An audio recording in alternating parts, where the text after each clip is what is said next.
హల్లెలూయా. దేవునికి మహిమ కలుగును గాక. ఆమేన్. ఈ ప్రత్యేకమైన సమయంలో కొన్ని నిమిషాలు దేవుని వర్తమానాన్ని ధ్యానం చేద్దాం. పరిశుద్ధ గ్రంథాలు తెరిచి ప్రకటన గ్రంథము 3వ అధ్యాయము 11వ వచనము. Revelation chapter 3 verse 11. ప్రకటన గ్రంథం నుండి ఒక మాట ధ్యానం చేద్దాం. పరిశుద్ధ గ్రంథాలు తెరిచి, నేను త్వరగా వచ్చుచున్నాను, ఎవడును నీ కిరీటము అపహరింపకుండునట్లు నీకు కలిగిన దానిని గట్టిగా పట్టుకొనుము. హల్లెలూయా.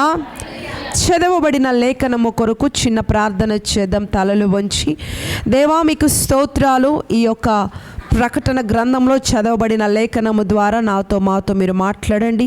మీ శైలిలో, మీ స్థాయిలో మాతో మాట్లాడండి. మమ్మల్ని బలపరచండి.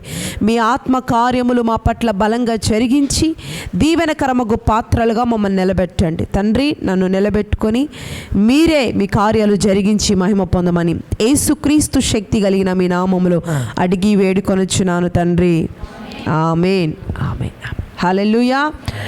సంగమా, దేవుని బిడ్డలారా, కొన్ని నిమిషాలు జాగ్రత్తగా దేవుని మాటలు విందాం. ఇక్కడ చక్కటి మాట ఇక్కడ మాట్లాడుతూ ఉన్నాడు యేసుక్రీస్తు ప్రభు. ఏమంటున్నాడంటే, నేను త్వరగా వచ్చుచున్నాను, అయితే మీకు నేను ఏదైతే ఇస్తున్నానో ఆ కిరీటమును, ఆ వరములను, ఆ తలంపులను, ఆ ఆలోచనలను, అభిషేకాన్ని ఎవడు అపహరింపకుండునట్లు మీకు కలిగిన దాన్ని గట్టిగా పట్టుకోండి. హల్లెలూయా. దేవుడు మనల్ని దీవించి ఆశీర్వదించిన తర్వాత ఒక అత్యవసరమైన హెచ్చరిక ఈ రాత్రి మనతో మాట్లాడుతూ ఉన్నాడు. దేవునికి స్తోత్రం. ఎందుకయ్యా ఈ మాట మనతో మాట్లాడుతున్నాడు ఈరోజు అనంటే, ఈ సంవత్సరాంతపు ఈ ఉపవాస ప్రార్థనలో ఈ 3వ దినమున, ఈ చివరి రోజులో మనం ఉంటుండగా దేవాతి దేవుడు మనతో మాట్లాడుతున్న మాట ఏమిటయ్యా అనంటే, ఇదిగో గడిచిన కాలమంతా మీరు ఎలాగున్నారో, ఎలా అనుభవించారో, ఎలా దేవుని కృపను పొందినారో లేదో, ఆశీర్వదించబడినారో లేదో తెలియదు, కానీ దేవుడు అంటున్నాడు, ఇదిగో రానున్న దినములలో నేను మిమ్మల్ని బహుగా లేవనెత్తబోతున్నాను, ఆశీర్వదించబోతున్నాను. అయితే ఏదైతే మీకు అనుగ్రహిస్తున్నానో అది మీరు గట్టిగా మీరు పట్టుకోండి అంటున్నాడండి. హల్లెలూయా. ఇది సంవత్సరము ప్రారంభములో మాత్రమే దేవుడు చేయబోతున్నాడు. ఆయన మాట ఇస్తుంది. ఈ వాగ్దానము ఎప్పుడో 6 నెలల తర్వాత, ఎప్పుడో సంవత్సరాంతములు చేసే దేవుడు కాదు. కానీ ఎందుకు ఈ సంవత్సరం అంతములో, ఆ నూతన సంవత్సరం ఆరంభము కాక మునిపే ప్రభు మాట్లాడుతున్నాడంటే, ఆయన సంవత్సరపు ఆరంభములోనే ఈ కార్యాలు మన పట్ల జరిగించబోతున్నాడు. హల్లెలూయా. అందుకే ఒక అత్యవసరమైన హెచ్చరిక మనకు చేస్తున్నాడు. ఏంటయ్యానంటే, ఎవ్వడు మీ కిరీటము అపహరింపకుండునట్లు, ఏదైతే మీకు కలుగుతున్నదో, ఏదైతే నా యొద్ద మీరు పొందుతున్నారో, ఏ ఆశీర్వాదం, ఏ దీవెన, ఏ ప్రార్థన జీవితం, ఏ అభిషేకాన్ని మీరు పొందుతున్నారో దానిని మీరు గట్టిగా పట్టుకోండి. హల్లెలూయా. దేవునికి స్తోత్రం. ఇంత మెప్పు పొందిన తర్వాత, ఇంత ఘనత పొందిన తర్వాత, ఇంత సర్వోన్నతమైన స్థాయికి వచ్చిన తర్వాత ఇన్ని జాగ్రత్తలు తీసుకోవడం అవసరమా? ఇప్పుడు దేవుడు ఆల్రెడీ నేను బ్లెస్ చేస్తానన్నాడు. ఇంకా బ్లెస్ చేసిన తర్వాత, ఇంకా ఆశీర్వదించిన తర్వాత, ఇంకా మనం జాగ్రత్తలు తీసుకోవాల్సిన అవసరం ఏంటి? అవసరమా అంటే ప్రభు ఆత్మ ఏమని చెప్తుందంటే అవసరము. ఇప్పుడు హల్లెలూయా. ఇప్పుడు ఒక ఇల్లు కొన్నామండి, ఇల్లు కొని అలా ఎత్తికి అలా వదిలిపెట్టేయం కదా, వదిలిపెట్టేస్తామా? దాన్ని తగు జాగ్రత్తలు తీసుకొని కాపాడుకుంటాం. ఉంటే మనమైనా ఉంటాం, లేకపోతే ఇంకొకరికి హ్యాండ్ వర్క్ చేస్తాం. హ్యాండ్ వర్క్ చేస్తూ కూడా ఎన్నో జాగ్రత్తలు చెప్పి మరి వారికి అప్పగిస్తాం. అవునా? దేవాతి దేవుడు ఎందుకయ్యా ఈరోజు మాట్లాడుతున్నాడంటే, దేవుడు ఏదో ఒక అద్భుతమైన కార్యము, నీవు ఇప్పటి వరకు పొందలేని కార్యాన్ని దేవుడు నీకు అప్పగించబోతున్నాడు. హల్లెలూయా. దేవునికి స్తోత్రం. ఉన్నత శిఖరానికి చేరడము ఎంత కష్టమో అక్కడ నిలబడడం అంతే కష్టం అండి. ఇప్పుడు చాలామందిని మనం చూస్తూ ఉంటాం. ఈ రోజున ఒక మంచి స్థాయిలోకి వెళ్ళి మరలా పడిపోయిన వారు లేరా? దిగజారిపోయిన వారు లేరా? ఒక మంచి కోటీశ్వరుడిగా ఉన్నవాడు 0 లెవెల్కి వచ్చిన వారు లేరా? ఖచ్చితంగా ఉన్నారు. ఎంతోమందిని మనం చూస్తూ ఉంటాం. ఒకప్పుడు మా స్థితి బాగుండేది, ఒకప్పుడు మంచిగా ఇచ్చేవారిగా ఉన్నాం, కానీ భయంకరమైన అప్పులు అయిపోయినాయి, లాస్ అయిపోయింది, మేము కింద పడిపోయామని ఎంతోమంది చెబుతూ ఉంటారు సాక్ష్యాలు. అందుకే ప్రభు అంటున్నాడు, ఒక స్థాయికి ఎదగడం ఎంత కష్టమో, ఒక జాబ్ సంపాదించడం కావచ్చు, ఒక ఇల్లు కొనుక్కోవడం కావచ్చు, ఒకటి ఏదైనా కూర్చుకోవడం చాలా కష్టము కదండి. ఆ కష్టము ఎంత కష్టముగా మనము అక్కడ చేరతామో అంతే కష్టంగా అది నిలబడడం కూడా అంతే కష్టము. అంటే తగిన జాగ్రత్తలు మనము తీసుకోకపోతే, తగిన దాని కొరకు మనము ఒక ఎఫర్ట్ పెట్టకపోతే అది ఎంత ఫాస్ట్గా వచ్చిందో అంత ఫాస్ట్గా ఏమైపోద్ది, మరలా కింద పడిపోద్ది. అందుకే ప్రభు అంటున్నాడు, ఒక అత్యున్నతమైన స్థాయికి వచ్చిన తర్వాత నీకు పరీక్షలు కూడా అలాగే ఉంటాయంటున్నాడండి. హల్లెలూయా, దేవునికి స్తోత్రం. నువ్వు ఒక స్థాయికి వెళ్ళబోతున్నావు, అయితే రానున్న దినములలో నీ స్థితి పెరగడం మాత్రమే కాదు, ఆత్మీయంగా నీకు కొన్ని పరీక్షలు కూడా ఉంటాయి. అర్థమవుతుందా అండి? చాలామంది చెప్తా ఉంటారు, ఆల్రెడీ ఎన్నో పరీక్షలు రాసి రాసి రాసి అలసిపోయానండి, మరలా ఇంకా ఎన్ని పరీక్షలు రాయాలి, ఇంకా నేను ఎంతగా ప్రయాసపడాలి అని ఒకవేళ నువ్వు అడుగుతున్నట్లయితే దేవుని ఆత్మ అంటుంది, ఒక స్థితికి కొరకు ఇప్పటి వరకు నువ్వు ప్రయాసపడ్డావు. ఎగ్జాంపుల్ చూస్తే ఒక అప్పు సమస్య కావచ్చు, ఒక రోగాన్ని బట్టి కావచ్చు, ఒక కార్యము కొరకు కావచ్చు, నువ్వు ఇన్ని రోజులు ప్రయాసపడ్డావు కదా, దేవుడు అది నీకు అప్పగించబోతున్నాడు. అయితే అప్పగించిన దాని కొరకు కూడా నువ్వు ప్రయాస పడాలి. దేవునికి స్తోత్రం. ఇప్పుడు పిల్లల్ని అంటాం, ఊరికే వారిని అలా వదిలేయలేం కదా, ఒక బాధ్యతగా వారిని పెంచుతాం, స్కూల్కి పంపిస్తాం, మనకు తగిన మన సామర్థ్యము కొద్ది వాడిని చూసుకుంటాం. అలాగే దేవుడు అప్పగిస్తున్న వాటిని మీరు ఇంకాస్త జాగ్రత్తగా వాడిని గట్టిగా మీరు పట్టుకున్నప్పుడు, ఆ పట్టుకున్నది ఏదైతే దేవుడు మీకు అనుగ్రహిస్తున్నాడో దాన్ని మీరు గట్టిగా పట్టుకున్నప్పుడు, ఆ అనుగ్రహించబడిన ఈవులు మీ జీవితంలో ఇంకా మిమ్మల్ని ఉన్నతమైన స్థాయికి తీసుకెళ్తాయి. దేవునికి స్తోత్రం. హల్లెలూయా. ఇప్పుడు నేల మీద ఉన్నవాడికి గాలి వస్తుంది కదండి. గాలి ఇప్పుడు నేల మీద నిలబడే వారికి ఎంత గాలి వస్తుందో, అలాగే కొండ మీద నిలబడిన వాడికి కూడా ఒక గాలి వస్తుంది. వాడి స్థాయి పెరిగే కొద్ది గాలి కూడా ఖచ్చితంగా పెరిగింది. ఇప్పుడు మనం వేగం పెరిగే కొద్ది గాలి, అవునా కదండి. ఇప్పుడు సైకిల్ మీద ప్రయాణిస్తున్నప్పుడు ఒక చిన్న గాలి వస్తుంది, ఎందుకంటే వేగం కొంచెం చిన్నగా ఉంటుంది.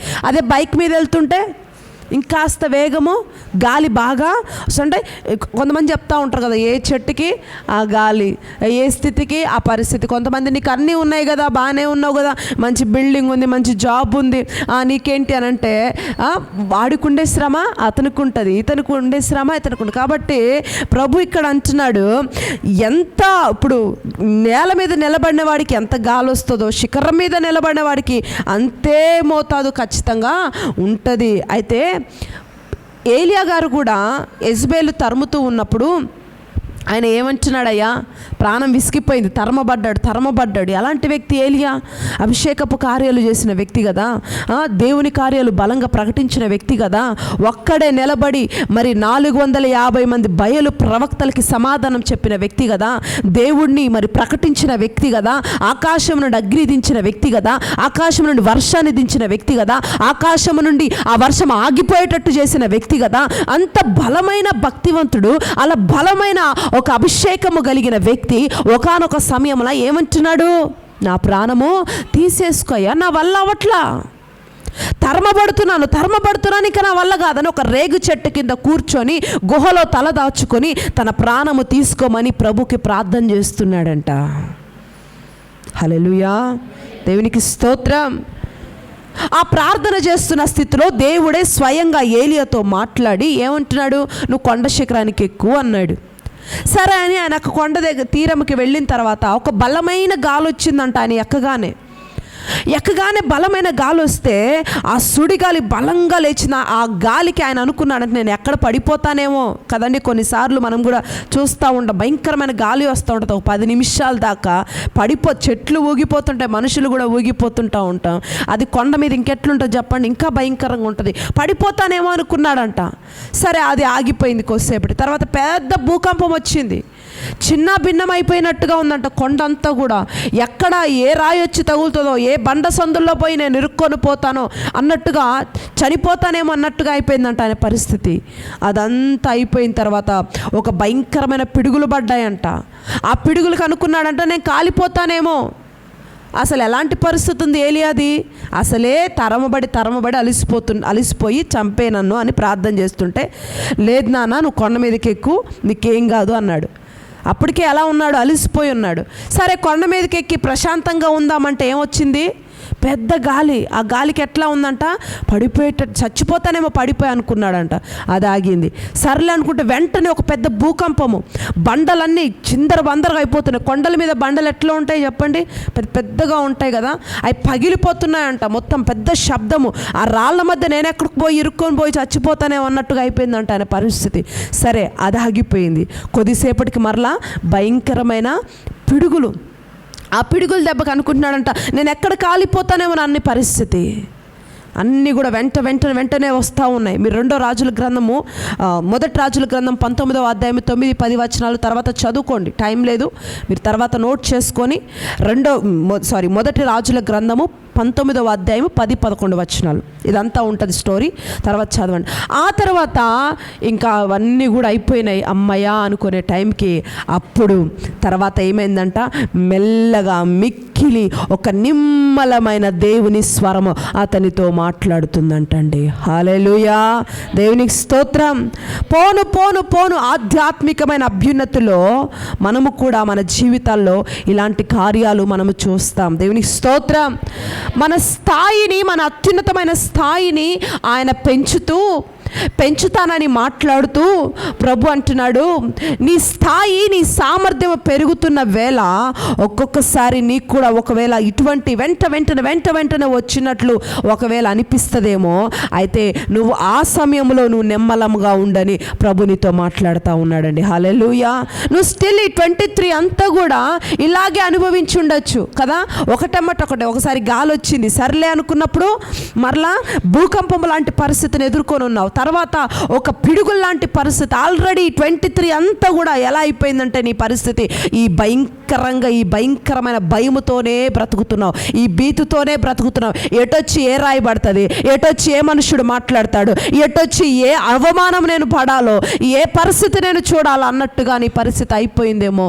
నా ప్రభు అంటున్నాడు, ఇదిగో బిడ్డ, ఇప్పటి వరకు ఈ 23 అంతా నువ్వు కొట్టబడ్డావు, ఈ 23 అంతా కూడా పిడుగులు పడ్డాయి, ఈ 23 అంతా కూడా భయంకరమైన గాలి వచ్చింది. అయితే రానున్న దినాల్లో, ఈ సంవత్సరపు ఆంతరములో, ఈ చివరి రోజు ప్రభు నీతో మాట్లాడుతున్నాడు. ఇదిగో రానున్న దినములలో ఇదిగో మిక్కిలి మెల్లని స్వరము నీతో మాట్లాడబోతుంది. ఆ స్వరము నీకు సమాధానం చెప్పబోతుంది, ఆ స్వరము నీకు నెమ్మదినివ్వబోతుంది, ఆ స్వరము నీ జీవితంలో కొన్ని కార్యాలను మొదలు పెట్టబోతున్నదే. Holy spirit of Lord. Yes, కొట్టబడ్డవాడ దిగులు చెందొద్దు. మిక్కిలి స్వరాన్ని, మెల్లని స్వరాన్ని, దేవుని స్వరాన్ని నువ్వు వినేవాడిగా నీ జీవితాన్ని ప్రభు మార్చబోతున్నాడు. ఎందుకో తెలుసా, ఇప్పటి వరకు నువ్వు ఏ పరిస్థితి వచ్చినా అలాగా ఆయన మీద విశ్వాసం ఉంచావు కాబట్టి, ఆయన సన్నిధిలో కూర్చున్నావు కాబట్టి, ఇక ఆయన నీతో మాట్లాడే సమయం ఇది, ఆయన నిన్ను దర్శించే సమయమే, ఇక నింపే సమయము నీ జీవితంలో నా దేవుడు తీసుకొని రాబోతున్నాడు. హల్లెలూయా, దేవునికి స్తోత్రం. అందుకే అంటున్నాడు, ఇదిగో నేను నీతో మాట్లాడబోతున్నాను, ఇదిగో నీకు దర్శనములు చూపించబోతున్నాను, ఇదిగో నేను నింపబోతున్నాను, ఏదైతే నీకు ఇవ్వబోతున్నానో దాన్ని నువ్వు గట్టిగా పట్టుకో అని ముందే ప్రభు చెప్తున్నాడండి. దేవునికి స్తోత్రం. హల్లెలూయా. రాజులనే అభిషేకించిన ఏలియా కదండి, ఎలీషాను కూడా అభిషేకించాడు. కానీ కొనిపోబోయే సమయంలో దేవుడు ఏం మాట్లాడుతున్నాడండి, ఆయన ఇంకా వెళ్ళబోతున్న సమయంలో ఇంకా నువ్వు కొనిపోబడబోతున్నావు, నువ్వు ఇంకా నా దగ్గరికి రావాలి అని ఏలియాతో మాట్లాడినప్పుడు ఎలీషా అంటున్నాడు, అరే నాన్న ఎలీషా నువ్వు ఇక్కడే ఉండు అని చెప్పినప్పుడు ఎలీషా ఏమంటున్నాడు, నువ్వు ఎటు వెళ్తే అటే వస్తా, నువ్వు ఎటు వెళ్తే అటు వస్తానయ్యా అని చెప్తా ఉన్నప్పుడు సరే అని అక్కడే 2వ రాజుల గ్రంథం 2:1-11 మధ్యలో చూస్తే వెంటనే చూడండి ఏలియా, ఆ మాట మీరు నోట్ చేసుకోండి. 2వ రాజుల గ్రంథము 2వ అధ్యాయం 1-11 వచనాల తర్వాత చదువుకోండి. ఏలియా గారు ఫస్ట్ గిల్గాకు వెళ్తున్నారు. ఆ తర్వాత దేవుడు యోర్దాను దాటమన్నాడు. తర్వాత ఎరుకో, అన్నీ కూడా డిఫికల్ట్ టాస్కే. ఒకదానికి మించి ఒకటి ఆయన ప్రభు చెప్తా ఉన్నాడు. దేవుడు ఆత్మ ఏలియాకు చెప్తా ఉంది, ఇదిగో నువ్వు గీల్గాలికి వెళ్ళు, యోర్ధాను వెళ్ళు, అక్కడికి వెళ్ళి ఇక్కడికి వెళ్ళి ఫాస్ట్గా అలా ఆయన తిప్పుతూ ఉన్నాడు. ఆత్మ నడిపింపులో ఏలియా ఉన్నాడు, వెళ్తూ ఉన్నాడు. ఒకదానికి మించిన ఒకటి అతని జీవితంలో వస్తూ ఉంది. అత్యున్నతమైన చూడండి, వెంట వెంటనే ఈరోజు నీ జీవితంలో కూడా వెంట వెంటనే ఎన్నో. యోర్దాన్ అంటే ఎలాంటిదండి? ఎగువ నుండి దిగువకు పారదు. అంటే దాంట్లో పడ్డారంటే ఇంకా మామూలుగా ఉండదు, జారిపోవడమే. ఇంకా ఈత ఎంత పెద్ద గజ ఈతగాడైనా సరే పట్టు ఉండదు అనమాట, అంతగా మరి ఫోర్సుబుల్గా ప్రవహించే నది. సో ఆయన ఏలియా గారి జీవితంలో కూడా ఇలాగే దేవుని ఆత్మ మరి ఆయన తీసుకెళ్తూ ఉన్నప్పుడు అటు ఇటు ఎట్లా అంటే కొట్టబడుతున్నాడు భయంకరంగా. హల్లెలూయా. ఒకదానికి మించి ఒకటి. దేవునికి స్తోత్రం. ఈరోజు ప్రభు మనతో మాట్లాడుతున్న మాట ఏమిటంటే, ఒక అత్యున్నతమైన స్థాయిలోకి రావడం ఎంత కష్టమో దాన్ని కాపాడుకోవడం కూడా అంతే కష్టం అండి. హల్లెలూయా. అది భక్తి. నీ భక్తిలో విశ్వాసము తగ్గిపోకుండా చూసుకోవడము, నీ భక్తిలో రోషము తగ్గిపోకుండా చూసుకోవడం చాలా కష్టము. వాక్యం వినగానే రోషం పుడుతుంది, ఆశ పుడుతుంది, దాహం ఉంటుంది. కానీ ఒక 2-3 రోజులు కాగానే, ఒక వారం కాగానే, ఒక 10 రోజులు కాగానే ఆ వాక్యం యొక్క వేడి ఏమవుతుందండి? తగ్గిపోతుంది. విశ్వాసం తగ్గిపోతుంది, రోషం తగ్గిపోతూ ఉంది. అందుకే మన జీవితాల్లో ఆ మంట తగ్గుతూ ఉండే కొద్దీ శత్రువుక వాడు స్వైర విహారము చేస్తూ ఉన్నాడు. దేవునికి స్తోత్రం. విశ్వాసులుగా మనలో ఏముండాలి? దేవుని మంట మనలో వాడు చూస్తుండాలి ప్రతిరోజు. దేవునికి స్తోత్రం. ఆ మంట మనలో నీ శత్రువుకి కనిపించాలంటే, ఆ మంట నిత్యం మండాలంటే నువ్వు ఏం చేయాలి?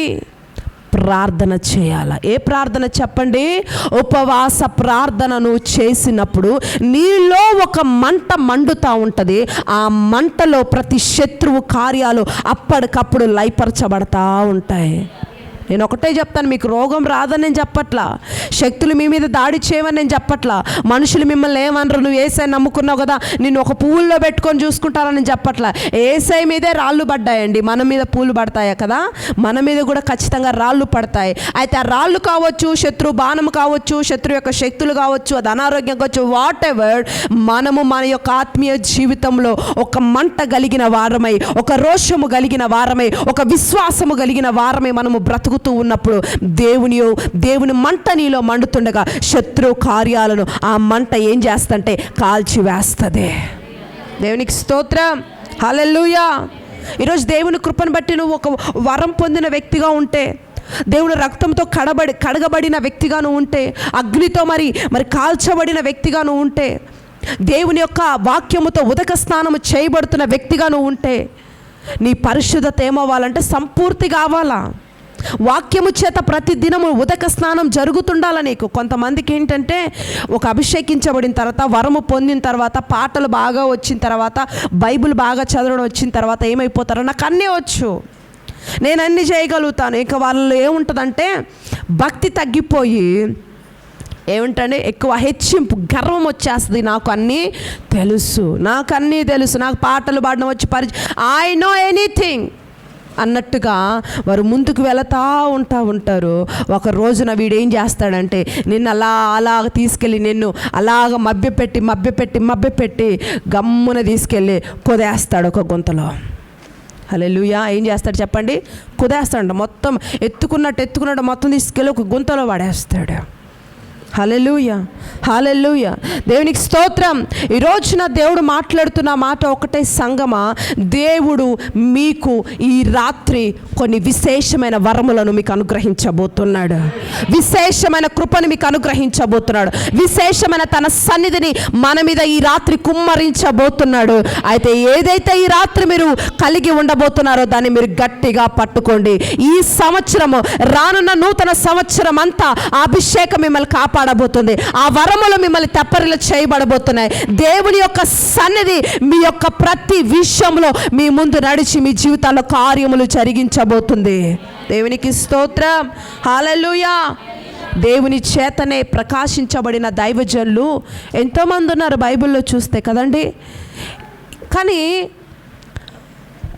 వారి కొంతమందిని మనం చూస్తే వారు స్థిరంగా నిలబడిన వారు కొంతమంది ఉన్నారు, కొంతమంది పడిపోయిన వారు ఉన్నారు, కొంతమంది పడిపోయి తిరిగి లేచిన వారు ఎంతోమంది ఉన్నారు.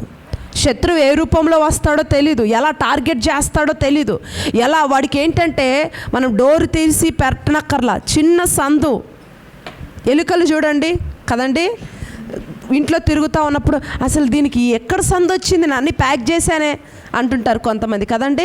ఇంత సందున్నా సరే అది ఎట్లా వచ్చి దూరిపోద్ది, అసలు ఉందా లేదో కూడా తెలీదు. మెల్లగా అది ఏం చేస్తుంది, తన పిల్లల్ని అది అభివృద్ధి చేసి ఒకరోజు మనం సోయ అంతా అయిపోయి ఒక స్పర్శ వచ్చిన తర్వాత ఆ ఎలుకలు ఏం చేస్తుందండి, ఒక పెద్ద చెప్పండి ఒక కుటుంబాన్నే ఇంట్లో నడిపిస్తూ ఉంటుంది కదండి.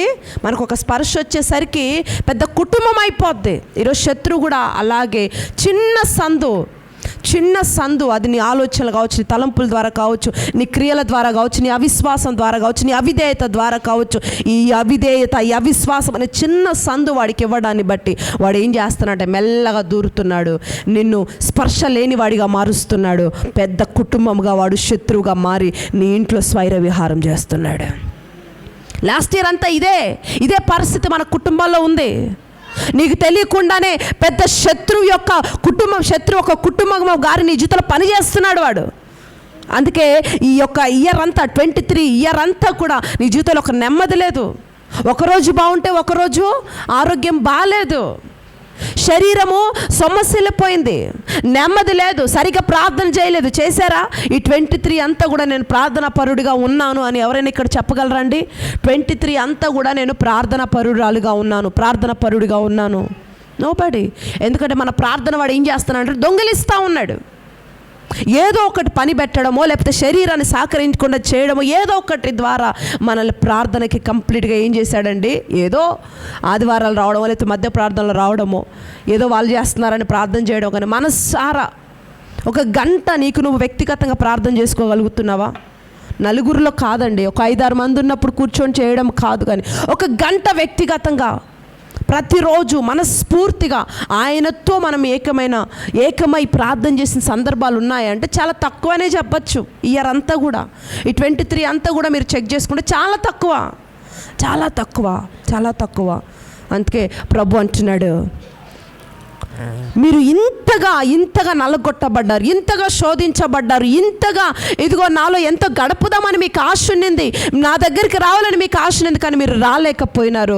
అయితే ఈ రాత్రి మీరు ఇక్కడికి వచ్చిన మీ అందరితో ప్రభు అంటున్నాడు, ఇదిగో ఈ రోజు మీరు ఇక్కడికి వచ్చారు కాబట్టి నా యొక్క ప్రత్యేకమైన ఆసక్తిని అంటే దేవాతి దేవుడు ఈ లోకమునికి భూమి మీదికి ఆయన నరరూప మాతృడిగా వచ్చినప్పుడు ఎంత ఆసక్తిగా ప్రార్థన చేశాడో, ఎంత ఆసక్తిగా పరిచర్య చేశాడో, ఎంత ఆసక్తిగా దేవుని పని చేశాడో, అదే ఆసక్తిని తన బిడ్డలమైన మనకి ఈ రాత్రి మెండుగా అనుగ్రహించబోతున్నాడండి. దేవునికి స్తోత్రం, హల్లెలూయా. ఈరోజు ఆ ఆసక్తిని పొందుకొని నువ్వు ఇక్కడి నుంచి వెళుతుండగా దాన్ని గట్టిగా పట్టుకో. హల్లెలూయా, దేవునికి స్తోత్రం. దేవుని యొక్క ఆసక్తిని గట్టిగా పట్టుకో. దేవుని పని మీద ఆసక్తి చూపించు, జీవితం మీద ఆసక్తి చూపించు, నీ బిడ్డల మీద, నీ బ్రతుకు మీద, నీ యొక్క ఆత్మీయ జీవితం మీద ఒక ఆసక్తి కలిగిన దానవై నువ్వు ముందుకు వెళుతుండగా నా దేవుడు సర్వ కార్యాలు నీ జీవితంలో జరిగించబోతున్నాడు. హల్లెలూయా, దేవునికి స్తోత్రం, హల్లెలూయా. పరిశుద్ధ గ్రంథాన్ని చదివి కానీ విని కానీ వచ్చి దేవుని సన్నిధిలో కూర్చొని ఏదో విన్నవాడి వలె, చదివిన వాడి వలె, లేకపోతే నేను చదివాను, నాకు పరిశుద్ధ గ్రంథం అంతా బాగా తెలుసు, నాకు ఎన్నో వాక్యాలు తెలుసు. కొంతమంది అండి, ఐ నో బైబిల్, నేను చదువుతాను, నాకు బాగొచ్చు, నేను వాక్యం వింటాను, కానీ వినడం మాత్రమే, విని పాటించేది ఉండదు, చదవడం మాత్రమే, దాన్ని లోపలికి తీసుకునేది ఉండదు చాలామందికి. నువ్వు చదువుకున్న వాడు అయి ఉండొచ్చు, చదువుకున్న దానివై ఉండొచ్చు. నా ప్రియ సంగమా, దేవుని బిడ్డ, నా ప్రభు మాట్లాడుతూ ఉన్నాడు ఈరోజు. దేవాతి దేవుడు తన విశేషమైన కృపలను నీకు అనుగ్రహించబోతుండగా దాన్ని నువ్వు గట్టిగా పట్టుకోమని ఈరోజు ప్రభు మాట్లాడుతూ ఉన్నాడండి. హల్లెలూయా, దేవునికి స్తోత్రం. ఏం కాపాడుకోవాలంట? కిరీటాన్ని కాపాడుకోమంటున్నాడు. అర్థమవుతుందండి. ప్రకటనలు ఏమన్నాడు? నీ కిరీటము అపహరింపకుండా. నీకు కలిగిన దానిని గట్టిగా నువ్వు పట్టుకోవాలి. దేవుడిచ్చిన కృపను, దేవునిచ్చిన మహిమను, దేవునిచ్చిన ఘనతను మనం కాపాడుకోవాలి. ఈరోజు నువ్వు కృప పొందిన వాడివా, కృప పొందిన దానివా? చెప్పండి, మీకు దేవుని కృప ఉందా లేదా? నమ్ముతున్నారా? దేవుని కృప మీ మీద ఉందండి. దేవుని కృప మన మీద ఉంది కాబట్టి వీఆర్ స్టిల్ అలైవ్. మనం ఇంకా బ్రతికున్నాం, ఇక్కడికి వచ్చి ఉన్నాం. మరి మౌనంగా ఉన్నారు. దేవుని కృప మీ మీద ఉందా అంటే కన్ఫ్యూజ్లో ఉన్నారా? హల్లెలూయా, దేవునికి స్తోత్రం. దేవుడి కృప, దేవుడి మహిమ, దేవుడి శక్తి మన మీద ఉన్నదండి. హల్లెలూయా. అయితే దీనిని మనం కాపాడుకోవాలి. ఎలా కాపాడుకోవాలండి? దేవుని యొక్క బిడ్డగా బ్రతికితే ఆ కృప మన మీద అలాగే ఉంటుంది. ప్రార్థన పరుడిగా ఉంటే ఆ కృప మన మీద అలాగే ఉంటుంది. ప్రార్థన పరురాలిగా ఉంటే ఆ కృప మన మీద అలాగే ఉంటుంది. దాన్ని ఏమంటున్నాడు ప్రభు? కాపాడుకోవాలి అంటున్నాడండి. దేవునికి స్తోత్రం. హల్లెలూయా. అందుకే నమ్మిన ప్రతి వాడి ఎలలా ఏం జరుగుతాయి చెప్పండి? సూచక్రియలు జరుగుతాయి. కానీ నమ్మిన ప్రతి వాడు మహిమలో ఉండడు. అర్థమవుతుందా? ఏమన్నాడు? నమ్మిన ప్రతి వాడి జీవితంలో ఏం జరుగుతాయి? సూచక్రియ, మిరాకిల్స్ డెఫినెట్గా ఆయన చేస్తాడు, కానీ మహిమ ఉండదు. మహిమ ఎవడి జీవితంలో ఉంటుంది? మహిమ ఎవరు పొందుకుంటారు? ఆ మహిమ వారి ఎవరు జీవితంలో ఆ మహిమ ఉంటుంది? ఎవరి జీవితంలో ఉంటుందో తెలుసా అండి? ఉపవాస ప్రార్థనలు చేస్తూ తన శరీరాన్ని తను నలగొట్టుకుంటూ దేవుని సన్నిధిలో నిత్యము తమ బ్రతుకును ఆ వెలగా పెట్టి ఆయన సన్నిధిలో తమ జీవితాన్ని సంపూర్తిగా సమర్పించుకున్న వాడి జీవితంలో దేవుడు మహిమ ఉంటుంది. ఆ మహిమ కలిగిన వాడి జీవితంలో సంపూర్ణమైన కార్యాలు ప్రభు జరిగిస్తాడు. ఒక కిరీటముతో, బలమైన అభిషేకముతో దేవుడు వాడిని అభిషేకిస్తాడు. ఆ అభిషేకమును మీరు గట్టిగా పట్టుకోవాలా. హల్లెలూయా, దేవునికి స్తోత్రం. మహిమల్లో ప్రవేశించటానికి కేవలం నమ్మిక మాత్రం ఉంటే సరిపోదండి, కిరీటం ఉండాలా. ఈరోజు మనం భక్తి ఎందుకు చేస్తున్నామంటే ఆయన దగ్గరికి వెళ్ళడానికే కదా. ఏదో 4 అద్భుతాలు పొందుకొని, ఏదో ఒక మంచి జాబ్లో సెటిల్ అయ్యి, ఏదో 4 రాళ్ళు సంపాదించుకోవడానికి కాదు. అవునా? ఒకవేళ మీరు అలాంటి ఉద్దేశంతో ఇక్కడ ఉన్నారా? రేపు ఆయన వచ్చినప్పుడు నేను ఎత్తబడాలి, ఆయన విందులో నేను ఉండాలి, ఆయనతో నేను సహవాసం చేయాలని ఆశతోనే కదా ఈరోజు మనం భక్తి చేస్తున్నాం. అందుకే ప్రభు అంటున్నాడు, నమ్మిక కలిగిన వాడు మహిమలోకి రాడు. మహిమ కలిగిన వాడు మాత్రమే ఆయన దగ్గరికి వెళ్ళగలుగుతాడు.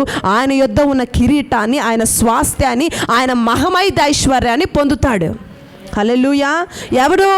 నమ్మిక కలిగిన వాడు మహిమైదైశ్వర్యాన్ని పొందడు. ఎవరు పొందుతారు చెప్పండి? ఆయన మహిమలో ఉన్నవాడికి మహిమైదైశ్వర్యం అనుభవించే హక్కు, సామర్థ్యము సంపాదించుకోగలుగుతాడు. హల్లెలూయా, దేవునికి స్తోత్రం. అందుచేత నీకు కలిగినదేంటి? రాజరికము కలిగిన అభిషేకము. హల్లెలూయా. ఈ రాత్రి నా ప్రభు ఒక బలమైన అభిషేకాన్ని నీకు అనుగ్రహించబోతున్నాడు. ఇదిగో 3 దినముల నుండి నువ్వు ఉపవాసం ఉండి ఆయన సన్నిధిలో కనిపెట్టిన దానికి ప్రతిఫలముగా ఆయన ఒక లెవెల్ ఆఫ్ అనాయింటింగ్తో నిన్ను అభిషేకించబోతున్నాడు. కాబట్టి ఒక కిరీటం అనే ఒక మంచి ఒక స్థితిని, స్థాయిని నీకు కలగజేస్తున్నాడు. కాబట్టి దానిని గట్టిగా పట్టుకోమని ఈరోజు ప్రభు మనతో మాట్లాడుతున్నాడండి. హల్లెలూయా. దావీదు ఎలాంటి వాడండి? ఒక మంచి స్థితి కలిగిన వ్యక్తి, రాజు కదండి. ఆయనకు తెలుసు ఒకసారి తప్పు జరిగింది. తప్పు జరగగానే ఏమని ప్రార్థన చేస్తున్నాడంటే ప్రభువునే ఎరకాటంలో పెట్టే ప్రార్థన చేస్తున్నాడు. మోకాళ్ళని ప్రార్థన చేస్తాయా, నాకు ఇంత స్థాయి ఇచ్చావు, నాకు రాజరికం ఇచ్చావు, నాకు కింగ్డమ్ ఇచ్చావు, నాకు బిల్డింగ్స్ ఇచ్చావు, నాకు ఆస్తి ఇచ్చావు కదా, అవి తీసే ప్రభువా అని అడగట్లేదండి. ఏమని ప్రార్థన చేస్తున్నాడయ్యా? నువ్వు నన్నేమైనా చెయ్యి, నీ కృప నా యొద్ద నుండి తీసేయకు, నీ రక్షణ ఆనందం నా యొద్ద నుండి తీసేయకు, నీ ఆత్మను నా యొద్ద నుండి తీయకు.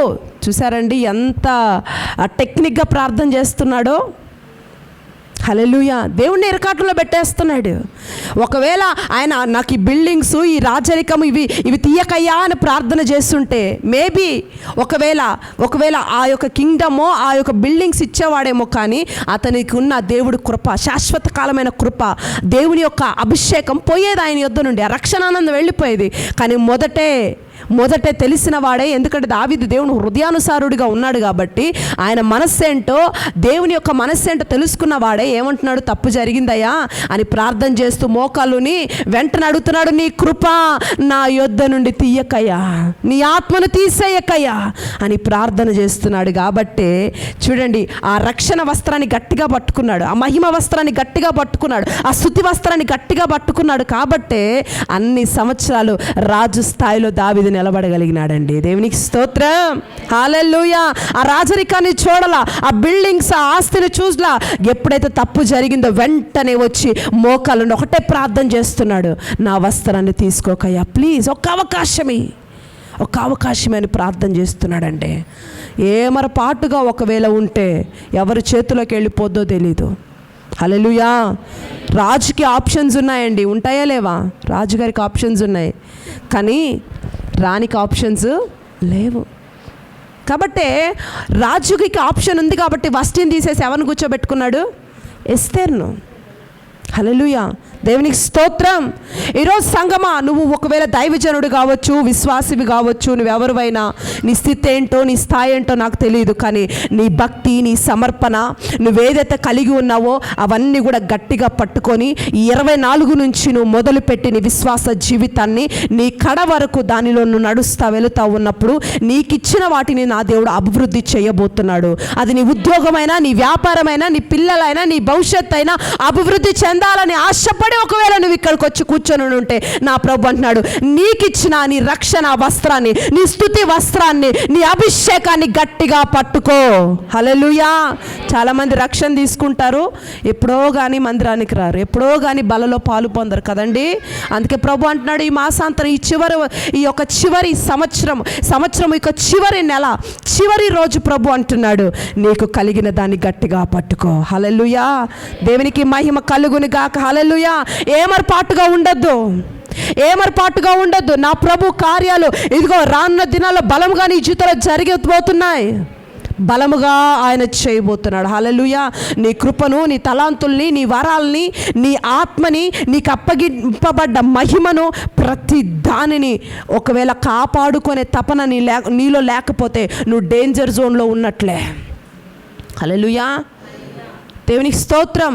నీకు ఏదైతే కలిగి ఉందో దాన్ని కాపాడుకోవాలన్న తాపత్రయం నీకు ఉండాలి. అప్పుడు దేవుడు ఏం చేస్తాడంటే, వీడికి ఇంత ఆశ ఉంది, ఇంత తాపత్రయం పొందుతున్నాడు కాబట్టి ఆయన ఎఫర్ట్ కూడా నీకు కొంచెం పెడతాడు. కొంతమందికి ఏదన్నా ఉంటే దాని మీద బాధ్యతే ఉండదు, అది ఇంట్లో వస్తువు కావచ్చు, చిన్నదే కదా పోనీ అన్నట్లుగా. కానీ నువ్వు ఎంత బాధ్యతగా నీ ఇంట్లో ఉంటావో, ఎంత బాధ్యతగా నీ పిల్లల విషయంలో ఉంటావో, ఎంత బాధ్యతగా భక్తి విషయంలో ఉంటావో, నీ బాధ్యత కలిగిన నీ జీవితాన్ని బట్టి నా దేవుడు నీ బాధ్యతలన్నీ కూడా ఆయన తీసుకుంటాడండి. హల్లెలూయా. దేవునికి స్తోత్రం. అందుకే నీ కుటుంబం పట్ల, నీ ఇంటి పట్ల, నీ యొక్క భక్తి పట్ల ఒక బాధ్యత కలిగిన వాడివై భక్తిలో ముందుకెళ్తా ఉండు. నా దేవుడు గొప్ప కార్యములు ఈ దినంలో గట్టిగా చేయబోతున్నాడు. హల్లెలూయా. ఈ రాత్రి గట్టిగా పట్టుకోగలిగిన కృప, ఆ మెలకువ, కాపాడుకునే ఒక తాపత్రయము మనకందరికీ దేవుడు అనుగ్రహించునుగాక. ఆమేన్. కళ్ళు మూసుకొని చిన్న ప్రార్థన చేద్దామా? ప్రభు ఈరోజు మనతో మాట్లాడి ఉన్న ఒక అంశము, నీకు కలిగిన దాన్ని గట్టిగా పట్టుకుంటున్నాడు ఆయన. Let hold your what you have. If you have a anointing, నీ దగ్గర అభిషేకం ఉందా? నీ దగ్గర వరములు ఉన్నాయా? నీ దగ్గర తలాంతులు ఉన్నాయా? నువ్వు చక్కగా పాడగలవా? నువ్వు భక్తిలో ఉన్నవాడవా? I don't know anything but God is speaking to you right now. దేవాతి దేవుడు నీతో మాట్లాడుతూ ఉన్నాడు. కుమారుడా, కుమార్తె, నీ రక్షణ వస్త్రాన్ని కాపాడుకో, నీ స్తుతి వస్త్రాన్ని కాపాడుకో.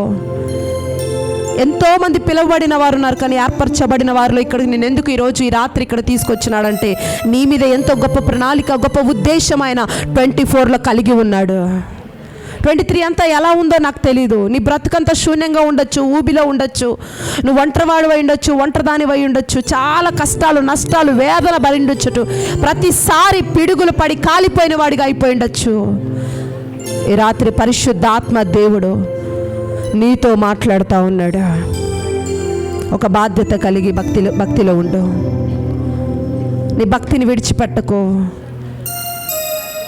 దేవుడు నీ సామర్థ్యాన్ని పెంచబోతున్నాడు. దేవుడు నీ స్థాయిని పెంచబోతున్నాడు. ఒక విశేషమైన కృపని ఆవరించబోతుంది రాత్రి. Let open your heart door. నీ హృదయ ద్వారాన్ని తెరువు ఈ రాత్రి. Let open your heart door everyone. ఒక విశేషమైన కృప నేను ఆవరిస్తుంది చూడు, గమనించు. పరిశుద్ధాత్మ దేవుడు నీ సమీపంగా తిరుగాడుచా ఉన్నాడు. యేసయ్య నీతో మాట్లాడుతూ ఉన్నాడు. ఎస్, ఒక విశేషమైన కృప సంచరించడం నేను చూస్తున్నాను. I have to see some a glorious spirit right now. Baba rika the libra shaba baba. Thank you Holy Spirit Lord. దేవా నా దగ్గరికి రండి, నన్ను ఆకర్షించండి. పరమగీతంలో కన్యక అంటుంది, అయ్యా నన్ను ఆకర్షించు. Let ask the God today. దేవా నన్ను ఆకర్షించని అడుగు, నా హృదయాన్ని నింపని అడుగు. నీ అభిషేకము కొరకు ఆశ కలిగి తృష్ణ కలిగి ఉన్నానయ్యా. Thank you Holi spirit of Lord. Hallelujah. I have to see summon. స్వస్థత వరాన్ని ప్రభు నీకు అనుగ్రహించబోతున్నాడు సహోదరి. ఒక సహోదరుని నేను చూస్తున్నాను. ఇక నుండి నువ్వెవరికి ప్రార్థన చేసినా God was giving to you healing to of them. ఇతరులు నీ ప్రార్థన ద్వారా స్వస్థత పొందబోతున్నారు. Let receive that spirit. Thank you Holi spirit of father. అయా మీకు స్తోత్రము. నీ ప్రత్యక్షతను బట్టి వందనాలు. అవును, నువ్వు ఇచ్చిన కిరీటాన్ని, నువ్వు ఇచ్చిన కృపావారాన్ని, నువ్వు ఇచ్చిన అభిషేకాన్ని గట్టిగా పట్టుకుంటాను. విశ్వాసంలో ఉంటాను, నీ పనిలో ఉంటాను, నీ పరిచర్లో ఉంటాను, నీ బిడ్డగా నీ సొత్తుగా నేను బ్రతుకుతాను. చెప్పండి, ఈ సంవత్సరాంతంలో దేవుడి మందిరానికి వచ్చావు కదా, రానున్న దినాల్లో ఒక తీర్మానంతో నువ్వు ఎలా ఉండాలనుకుంటున్నావు ప్రభు దగ్గర చెప్పు. యాకోబు చెప్పాడు కదా, నా స్థితి ఇలా ఉందయ్యా, కానీ నాకు ఇది కావాలని అడిగాడు. ఏది కావాలని అడిగాడో అదే రీతిగా దేవుడు యాకోబుని నింపి పంపించాడు. ఈ రాత్రి what you want, let ask to the God. నీ హృదయంలో ఏ ఆశ ఉన్నది? వాడబడాలనుకుంటున్నావా? బిజినెస్లో, ఉద్యోగంలో అభివృద్ధి కావాలనుకుంటున్నావా? నీ జీవితంలో ఒక స్థాయి, ఒక ఎదుగుదల, ఒక మెరుగుదల చూడాలనుకుంటున్నావా? Whatever, let ask this time. దేవుడు నేను నింపి పంపించబోతున్నాడు ఈ రాత్రి. Holy spirit of Father. తండ్రి మీకు స్తోత్రాలు. గనుడా, బలవంతుడా, మీరిచ్చిన ఈ కృపను, మీరిచ్చిన అభిషేకాన్ని, మీరిచ్చిన ఈ మహిమను గట్టిగా పట్టుకోగలిగిన కృపను, సమాధానాన్ని, శక్తిని, అభిషేకాన్ని మాకు దయచేయండి ప్రభా. నీ ఆత్మకార్యాలు బలంగా జరిగించి దీవెనకరంగా మమ్మల్ని నిలబెట్టి మహిమ పొందమని యేసు నామములో అడిగి వేడుకొనుచున్నాను తండ్రి. Amen, amen, amen. May God bless you all.